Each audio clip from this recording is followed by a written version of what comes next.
one death. There is but one God, and he is our maker. I don't believe I've had the chance to speak candidly with a revered mother. Can you tell me about the Chantry? Of course. Too many think that the Chant of Light should only be sung by humans. The truth is that knowledge of the Maker and Andraste should be open to all who wish to learn of him.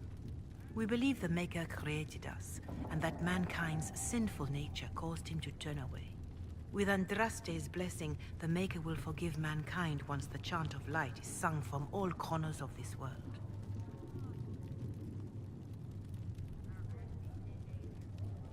Why does the Chantry allow only human women to become priestesses?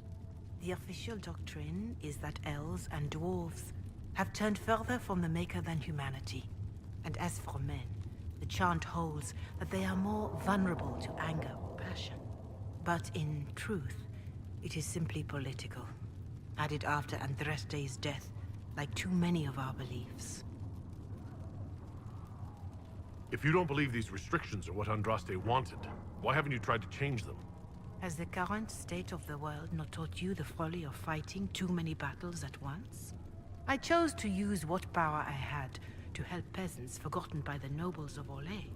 I believed there would be time to address their inequality under the Chantry once we had saved them from starving. What is your stance on magic? Andraste put it simply. Magic must serve man, not rule over him. However, those words must be put into the proper historical context. Andraste led a rebellion against the Tevinter Imperium, whose magisters controlled most of the world at the time. Even then, she never called for all mages to be put to death. She believed in peaceful coexistence.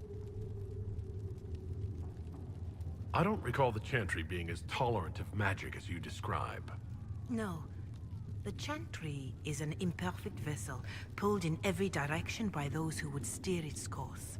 Yet the Templars rebelled precisely because divine Justinia was not restrictive enough. Perhaps the Inquisition will find a better way. There were calls for an exalted march to put down the Mage Rebellion. What was your opinion? It was ignorant gossip. An exalted march only succeeds when it carries the will of the people. Even then, it cannot be undertaken lightly. People are too easily frightened. We cannot destroy everything they fear. An exalted march is justified only against a true threat to this whole world. It is an offense to the Maker to use it as a political bludgeon, or as a means of spreading the chant of light. What about the exalted march that conquered the elves? That is a hotly debated matter in some circles of the Chantry. The elves had conquered Montsemard and threatened Val Royeaux itself. They were not helpless victims. But even then, Orlais was the only nation to provide troops. It was hardly an exalted march of all the faithful. The Maker wishes his world to spread by example, not by war. We win no converts with blood. Farewell. Until next time.